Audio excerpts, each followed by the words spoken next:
በስመ አብ ወወልድ ወመንፈስ ቅዱስ አሐዱ አምላክ አሜን።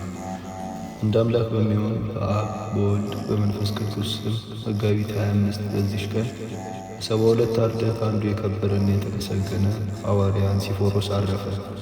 ይህም ከእስራኤል ልጆች ከቢንያም ነገድ ነው። ወላጆቹም የኦሪትን ሕግ የሚጠብቁ ናቸው። እርሱም ሥራዎቹን ባየ ጊዜ ትምህርቶቹንም በሰማ ጊዜ ጌታችንን ተከተለው። ድንቅ የሆኑ ተአምራቶችን እየተመለከተ ጥቂት ቀን ተቀመጠ።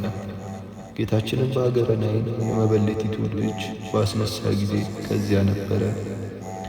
ይህን አይቶ ወዲያውኑ አመነ። ሌላ ምልክት አልሻም። ብልጭ ብልጭ ሲል የነበረ የአይሁድን የሕግ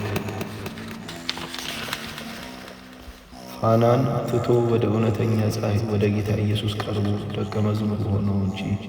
ጌታችን ኢየሱስ ክርስቶስም ካረገ በኋላ በጽዮን አዳራሽ አጽናኝ መንፈስ ቅዱስ በወረደ ጊዜ ከሐዋርያት ጋር የመንፈስ ቅዱስን ጸጋ ተቀብሎ ሐዋርያትንም በመከተል በብዙ አገሮች ውስጥ አስተማረ።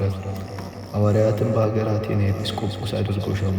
በውስጧም ወንጌልን በመስበክ ብዙዎቹን አሳመነ። የክርስትና ጥምቀትንም አጠመቃቸው። በትምህርቱና በምክሩ እውቀት እንዲያድርባቸው አደረጋቸው። በትምህርቱም ከደዌ ሥጋ ከደዌ ነፍስ ፈወሳቸው። ተጋድሎውንም በፈጸመ ጊዜ በሰላም አረፈ። በድል አድራጊነትም የክብር አክሊልን ተቀበለ። መላ ዘመኑ 70 ዓመት ነው። በአይሁድ ሕግ 29 ዓመት፣ በክርስትና ሕግ 41 ዓመት ኖረ። እነሆ የከበረ ሐዋርያ ጳውሎስም በመልእክቶቹ አስታውሶታል፣ ሰላምታም አቅርቦለታል። በጸሎቱ የምትገኝ በረከቱ ከእኛ ጋር ለዘላለሙ ትኑር አሜን።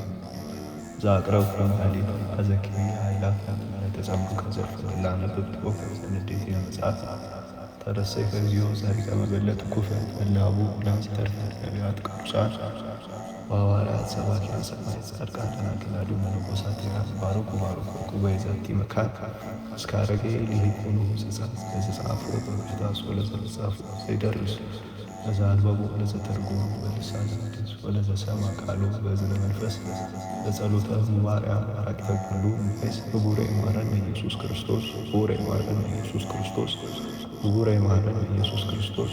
አቤቱ አምላካችን ቅዱስ እግዚአብሔር በስንክሳር ካነበብናቸው ከቅዱሳኖቹ ረድኤት በረከት ይከፍለን ዘንድ ቅዱስ ፈቃዱ ይሁን። ወስብሐት ለእግዚአብሔር።